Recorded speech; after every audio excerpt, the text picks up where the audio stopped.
like to tell you about the strangest secret in the world.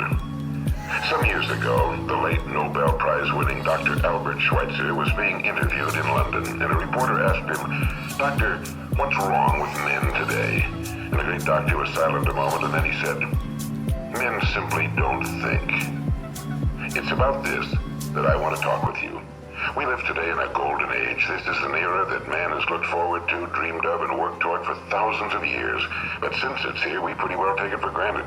We in America are particularly fortunate to live in the richest land that ever existed on the face of the earth, a land of abundant opportunity for everyone. But do you know what happens?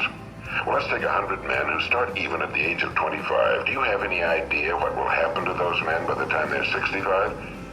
These 100 men who all start even at the age of 25 believe they're going to be successful. If you ask any one of these men if he wanted to be a success, he'd tell you he did. And you'd notice that he was eager toward life, that there was a certain sparkle to his eye, an erectness to his carriage, and life seemed like a pretty interesting adventure to him. But by the time they're 65, 1 will be rich. 4 will be financially independent.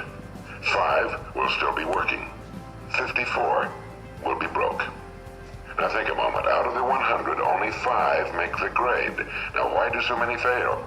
What has happened to the sparkle that was there when they were 25? What's become of the dreams, the hopes, the plans? And why is there such a large disparity between what these men intended to do and what they actually accomplished? When we say about 5% achieve success, we have to define success. And here's the best definition I've ever been able to find. Success is the progressive realization of a worthy ideal. If a man is working toward a predetermined goal and knows where he's going, that man is a success. If he's not doing that, he's a failure. Success is the progressive realization of a worthy ideal. Rollo May, the distinguished psychiatrist, wrote a wonderful book called Man's Search for Himself. And in this book he says, the opposite of courage in our society is not cowardice. It is conformity. And there you have the trouble today. It's conformity, people acting like everyone else without knowing why, without knowing where they're going. Now think of it. In America right now, there are over 18 million people 65 years of age and older. And most of them are broke. They're dependent on someone else for life's necessities. Now, we learn to read by the time we're 7. We learn to make a living by the time we're 25. Usually by that time, we're not only making a living, we're supporting a family. And yet by the time we're 65, we haven't learned how to become financially independent in the richest land that has ever been known. Why? We conform. And the trouble is that we're acting like the wrong percentage group, the 95 who don't succeed. Now, why do these people conform? Well, they really don't know. These people believe that their lives are shaped by circumstances, by things that happen to them, by exterior forces. They're outer-directed people. A survey was made one time that covered a lot of men, working men, and these men were asked, "Why do you work? Why do you get up in the morning?" 19 out of 20 had no idea. If you ask them, they'll say, well, everyone goes to work in the morning, and that's the reason they do it, because everyone else is doing it. Now let's get back to our definition of success. Who succeeds? The only person who succeeds is the person who is progressively realizing a worthy ideal. It's the person who says, I'm going to become this, and then begins to work toward that goal. I'll tell you who the successful people are. A success is the school teacher who's teaching school because that's what he or she wants to do. The success is the woman who's a wife and mother because she wanted to become a wife and mother and is doing a good job of it. The success is the man who runs the corner gas station because that was his dream. That's what he wanted to do. The success is the successful salesman who wants to become a top-notch salesman and grow and build with his organization. A success is anyone who is doing deliberately a predetermined job because that's what he decided to do deliberately. But only 1 out of 20 does that. That's why today there isn't really any competition unless we make it for ourselves. Instead of competing, all we have to do is create. You know, for 20 years I looked for the key which would determine what would happen to a human being. Was there a key I wanted to know which would make the future a promise that we could foretell to a large extent? Was there a key that would guarantee a person's becoming successful if he only knew about it and knew how to use it? Well, there is such a key, and I've found it. Have you ever wondered why so many men work so hard and honestly without ever achieving anything in particular, and others don't seem to work hard and yet seem to get everything? They seem to have the magic touch. You've heard them say that about someone. Everything he touches turns to gold. And have you ever noticed that a man who becomes successful tends to continue to become successful? And on the other hand, have you noticed how a man who's a failure tends to continue to fail? Well, it's because of goals. Some of us have goals, some don't. People with goals succeed because they know where they're going. It's that simple.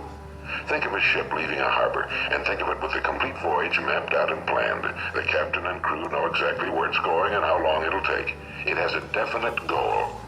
Now, 9,999 times out of 10,000, it will get to where it started out to get. Now, let's take another ship, just like the first, only let's not put a crew on it or a captain at the helm. Let's give it no aiming point, no goal, no destination. We just start the engines and let it go. I think you'll agree with me that if it gets out of the harbor at all, it'll either sink or wind up on some deserted beach, a derelict.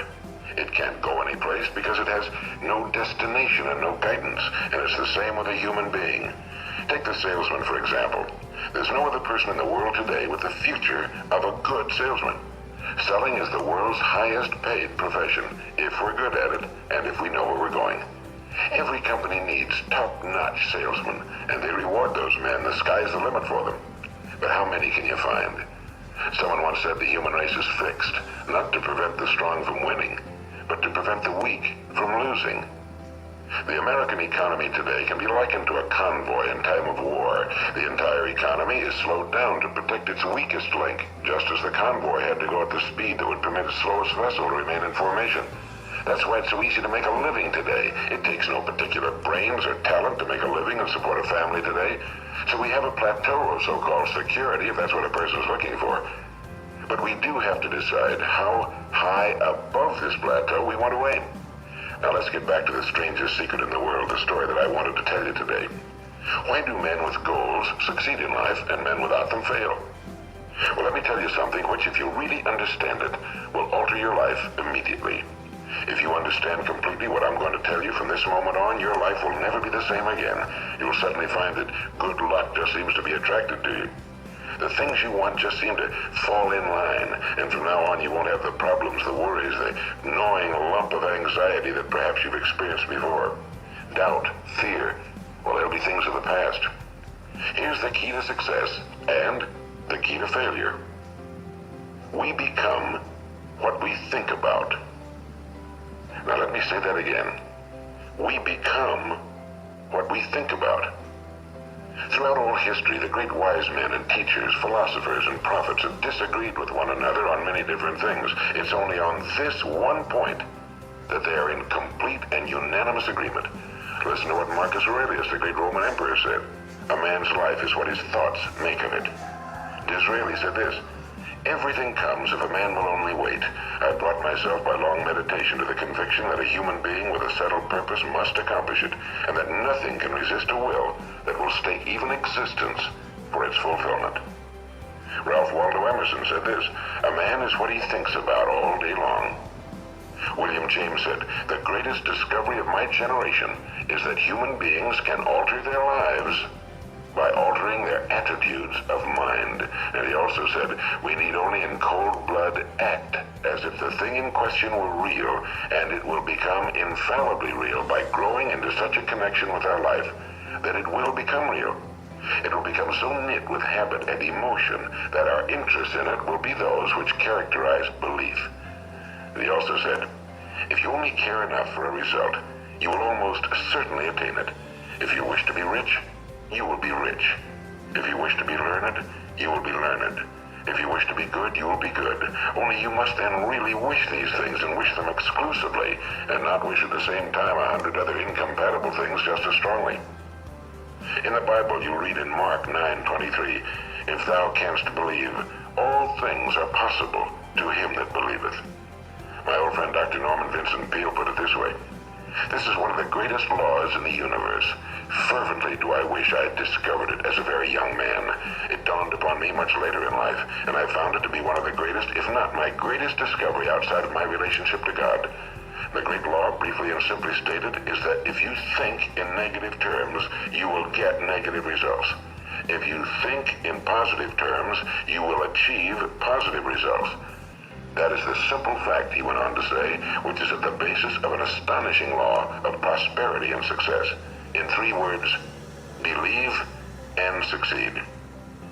William Shakespeare put it this way: our doubts are traitors and make us lose the good we oft might win by fearing to attempt. George Bernard Shaw said, people are always blaming their circumstances for what they are. I don't believe in circumstances. The people who get on in this world are the people who get up and look for the circumstances they want, and if they can't find them, make them. Well, it's pretty apparent, isn't it? And every person who discovered this for a while believed that he was the first one to work it out. We become what we think about. Now, it stands to reason that a person who's thinking about a concrete and worthwhile goal is going to reach it, because that's what he's thinking about, and we become what we think about. Conversely, the man who has no goal, who doesn't know where he's going, and whose thoughts must therefore be thoughts of confusion and anxiety and fear and worry, becomes what he thinks about. His life becomes one of frustration and fear and anxiety and worry.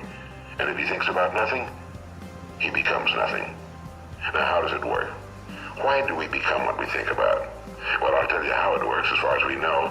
Now, to do this, I want to tell you about a situation that parallels the human mind. Suppose a farmer has some land, and it's good fertile land. Now, the land gives the farmer a choice.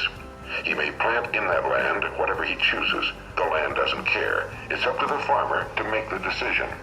Now, remember, we're comparing the human mind with the land because the mind, like the land, doesn't care what you plant in it. It will return what you plant, but it doesn't care what you plant. Now let's say that the farmer has 2 seeds in his hand. One is a seed of corn, the other is nightshade, a deadly poison. He digs 2 little holes in the earth and he plants both seeds, one corn, the other nightshade. He covers up the holes, waters, and takes care of the land, and what will happen? Invariably, the land will return what's planted. As it's written in the Bible, as ye sow, so shall ye reap. Now remember, the land doesn't care. It'll return poison in just as wonderful abundance as it will corn. So up come the 2 plants, one corn, one poison. Now, the human mind is far more fertile, far more incredible and mysterious than the land, but it works the same way. It doesn't care what we plant. Success, failure. A concrete, worthwhile goal, or confusion. Misunderstanding, fear, anxiety, and so on. But what we plant, it must return to us. You see, the human mind is the last great unexplored continent on Earth. It contains riches beyond our wildest dreams. It will return anything we want to plant. Now, you might say, well, if that's true, why don't people use their minds more? Well, I think they figured out an answer to that one, too. Our mind comes as standard equipment at birth. It's free, and things that are given to us for nothing we place little value on. Things that we pay money for, we value. The paradox is that exactly the reverse is true. Everything that's really worthwhile in life came to us free. Our minds, our souls, our bodies, our hopes, our dreams, our ambitions, our intelligence, our love of family and children and friends and country, all these priceless possessions are free. But the things that cost us money are actually very cheap and can be replaced at any time. A good man can be completely wiped out and make another fortune. He can do that several times. Even if our home burns down, we can rebuild it. But the things we got for nothing, we can never replace. The human mind isn't used because we take it for granted. Familiarity breeds contempt. It can do any kind of job we assign to it, but generally speaking, we use it for little jobs instead of big, important ones. Universities have proved that most of us are operating on about 10% or less of our abilities. So decide now, what is it you want? Plant your goal in your mind. It's the most important decision you'll ever make in your entire life. What is it you want? You want to be an outstanding salesman? A better worker at your particular job? You want to go places in your company, in your community? You want to get rich? All you've got to do is plant that seed in your mind, care for it, work steadily toward your goal, and it will become a reality. It not only will, there's no way that it cannot. You see, that's a law, like the laws of Sir Isaac Newton, the laws of gravity. If you get on top of a building and jump off, you'll always go down. You'll never go up, and it's the same with all the other laws of nature. They always work. They're inflexible. Think about your goal in a relaxed, positive way. Picture yourself in your mind's eye as having already achieved this goal. See yourself doing the things you will be doing when you've reached your goal. Ours has been called the phenobarbital age, the age of ulcers and nervous breakdowns and tranquilizers, at a time when medical research has raised us to a new plateau of good health and longevity. Far too many of us worry ourselves into an early grave trying to cope with things in our own little personal ways without learning a few great laws that will take care of everything for us. These things we bring on ourselves through our habitual way of thinking. Every one of us is the sum total of his own thoughts. He is where he is because that's exactly where he really wants to be, whether he'll admit that or not. Each of us must live off the fruit of his thoughts in the future, because what you think today and tomorrow, next month and next year, will mold your life and determine your future. You're guided by your mind. I remember one time I was driving through eastern Arizona and I saw one of those giant earth-moving machines roaring along the road at about 35 miles an hour with what looked like 30 tons of dirt in it. A tremendous, incredible machine. And there was a little man perched way up on top with the wheel in his hands guiding it. And as I drove along, I was struck by the similarity of that machine to the human mind. Just suppose you're sitting at the controls of such a vast source of energy. Are you going to sit back and fold your arms and let it run itself into a ditch? Or are you going to keep both hands firmly on the wheel and control and direct this power to a specific, worthwhile purpose? It's up to you. You're in the driver's seat. You see, the very law that gives us success is a two-edged sword. We must control our thinking. The same rule that can lead a man to a life of success, wealth, happiness, and all the things he ever dreamed of for himself and his family. That very same law can lead him into the gutter. It's all in how he uses it, for good or for bad. This is the strangest secret in the world. Now, why do I say it's strange, and why do I call it a secret? Actually, it isn't a secret at all. It was first promulgated by some of the earliest wise men, and it appears again and again throughout the Bible, but very few people have learned it, understand it. That's why it's strange, and why for some equally strange reason it virtually remains a secret. I believe that you could go out and walk down the main street of your town and ask one man after another what the secret of success is, and you probably wouldn't run into one man in a month who could tell you. Now, this information is enormously valuable to us if we really understand it and apply it. It's valuable to us not only for our own lives, but the lives of those around us, our families, employees, associates, and friends. Life should be an exciting adventure. It should never be a bore. A man should live fully, be alive. He should be glad to get out of bed in the morning. He should be doing a job he likes to do because he does it well.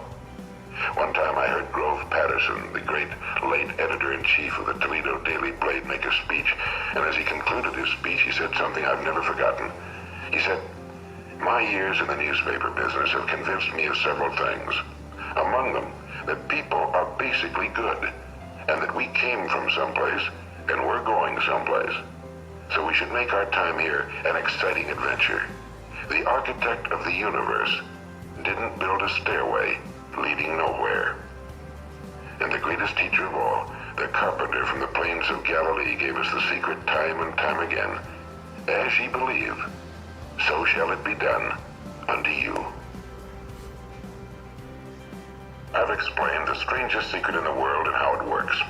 Now, on this side, I want to explain how you can prove to yourself the enormous returns possible in your own life by putting this secret to a practical test. I want you to make a test that will last 30 days. It isn't going to be easy, but if you'll give it a good try, it will completely change your life for the better. Now, back in the 17th century, Sir Isaac Newton, the English mathematician and natural philosopher, gave us some natural laws of physics which apply as much to human beings as they do to the movement of bodies in the universe. And one of these laws is that for every action, there is an equal and opposite reaction. Simply stated, as it applies to you and me, it means we can achieve nothing without paying the price. The results of your 30-day experiment will be in direct proportion to the effort you put forth. To be a doctor, you must pay the price of long years of difficult study. To be successful in selling, and remember that each of us succeeds to the extent of his ability to sell. Selling our families on our ideas, selling education in schools, selling our children on the advantages of living the good and honest life, selling our associates and employees on the importance of being exceptional people. To, of course, the profession of selling itself. But to be successful in selling our way to the good life, we must be willing to pay the price. Now, what is that price? Well, it's many things. First, it's understanding emotionally as well as intellectually that we literally become what we think about, that we must control our thoughts if we're to control our lives. It's understanding fully that as ye sow, so shall ye reap. Second, it's cutting away all fetters from the mind and permitting it to soar as it was divinely designed to do. It's the realization that your limitations are self-imposed and that the opportunities for you today are enormous beyond belief. It's rising above narrow-minded pettiness and prejudice.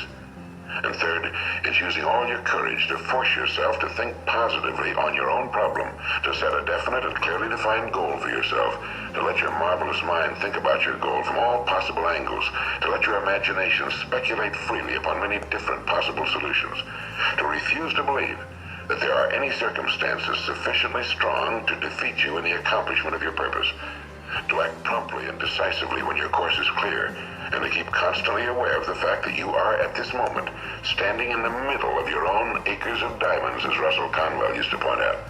And fourth, save at least 10% of every dollar you earn. It's also remembering that no matter what your present job, it has enormous possibilities if you're willing to pay the price. Now let's just go over the important points in the price each of us must pay to achieve the wonderful life that can be ours. It is, of course, worth any price. 1. You will become what you think about. 2. Remember the word imagination and let your mind begin to soar. 3. Courage. Concentrate on your goal every day. 4. Save 10% of what you earn. And 5. Action. Ideas are worthless unless we act on them. Now I'll try to outline the 30-day test I want you to make. Keep in mind that you have nothing to lose by making this test and everything you could possibly want to gain. There are two things that may be said of everyone. Each of us wants something, and each of us is afraid of something. I want you to write on a card what it is you want more than anything else.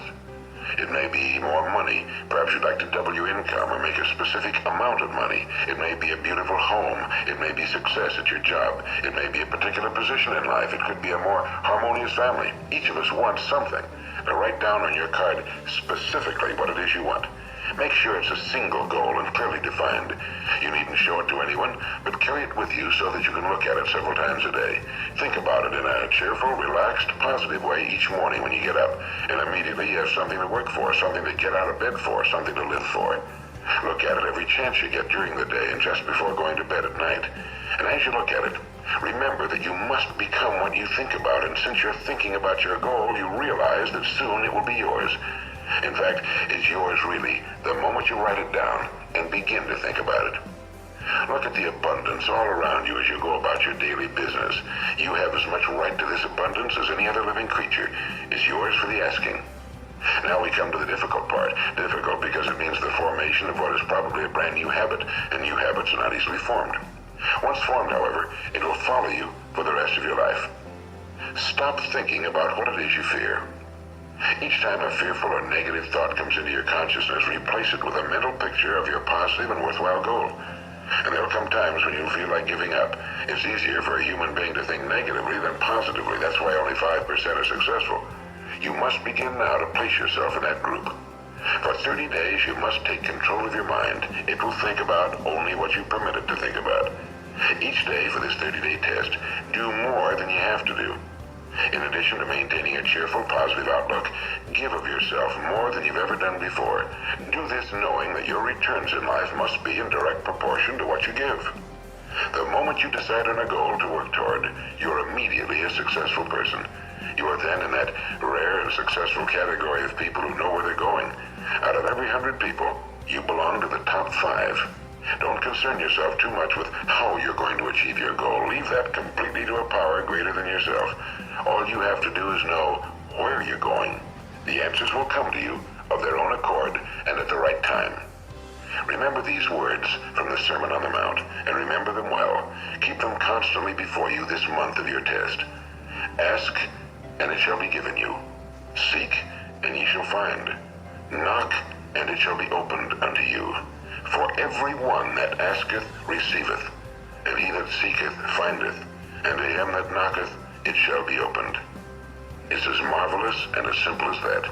In fact, it's so simple that in our seemingly complicated world, it's difficult for an adult to understand that all he needs is a purpose and faith. For 30 days, do your very best.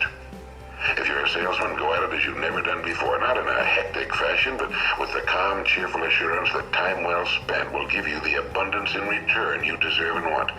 If you're a homemaker, devote your 30-day test to completely giving of yourself without thinking about receiving anything in return, and you'll be amazed at the difference it makes in your life. No matter what your job, do it as you've never done it before for 30 days. And if you've kept your goal before you every day, you'll wonder and marvel at this new life you've found. Dorothea Brand, the outstanding editor and writer, discovered it for herself and tells about it in her fine book, Wake Up and Live. Her entire philosophy is reduced to the words, act as though it were impossible to fail. She made her own test with sincerity and faith, and her entire life was changed to one of overwhelming success. Now, you make your test for 30 full days. Don't start your test until you've made up your mind to stick with it. You see, by being persistent, you're demonstrating faith. Persistence is simply another word for faith. If you didn't have faith, you'd never persist. If you should fail during your first 30 days, by that I mean suddenly find yourself overwhelmed by negative thoughts, you've got to start over again from that point and go 30 more days. Gradually, your new habit will form until you find yourself one of that wonderful minority to whom virtually nothing is impossible. And don't forget the card. It's vitally important as you begin this new way of living. On one side of the card, write your goal, whatever it may be. On the other side, write the words we've quoted from the Sermon on the Mount. Ask, and it shall be given you. Seek, and ye shall find. Knock, and it shall be opened unto you. Nothing great was ever accomplished without inspiration. See that during these crucial first 30 days, your own inspiration is kept at a peak. And above all, don't worry. Worry brings fear, and fear is crippling. The only thing that can cause you to worry during your test is trying to do it all yourself. Know that all you have to do is hold your goal before you.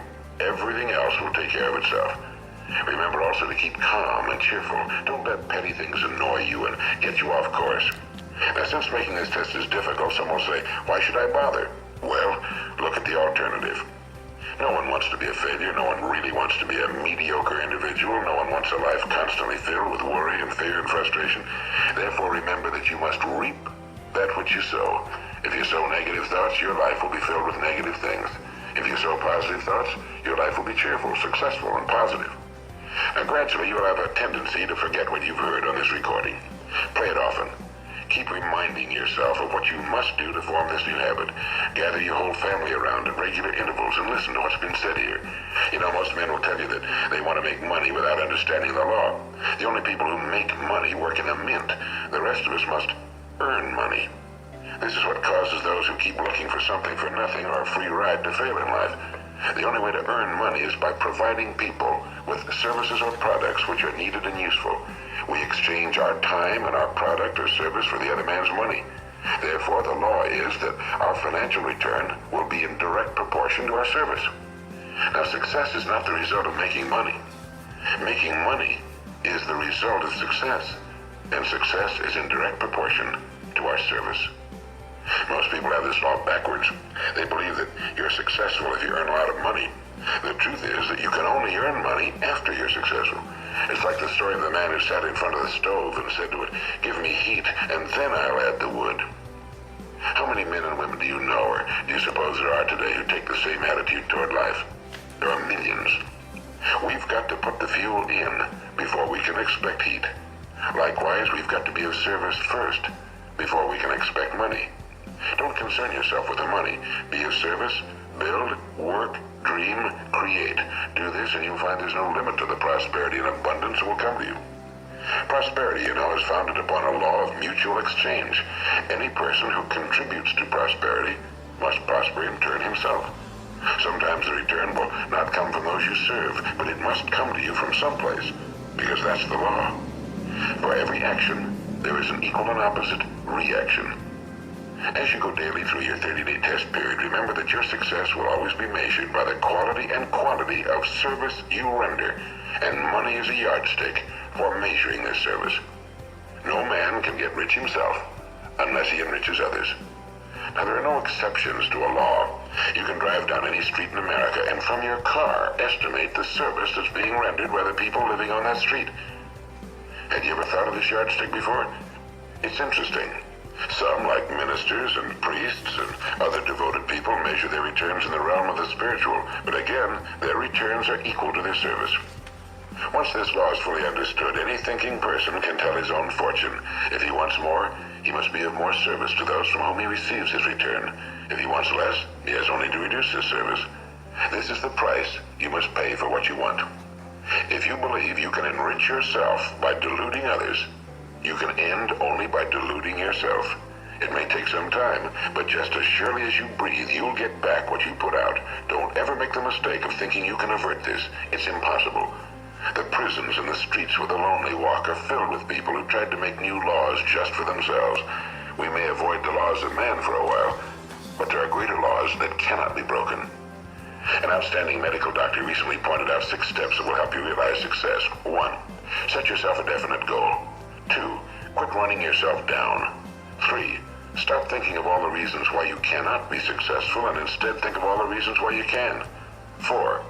Trace your attitudes back through your childhood and try to discover where you first got the idea you couldn't be successful, if that's the way you've been thinking. 5.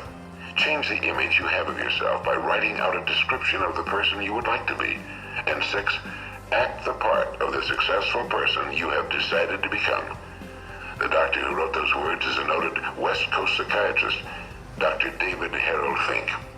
Do what the experts since the dawn of recorded history have told you you must do. Pay the price by becoming the person you want to become. It's not nearly as difficult as living unsuccessfully. Make your 30-day test, then repeat it again, and each time it will become more a part of you until you'll wonder how you could ever have lived any other way. Live this new way and the floodgates of abundance will open and pour over you more riches than you may have dreamed existed. Money? Yes, lots of it. But what's more important, you'll have peace. You'll be in that wonderful minority who lead calm, cheerful, successful lives. Start today. You have nothing to lose, but you have a whole life to win. This is Earl Nightingale, and thank you.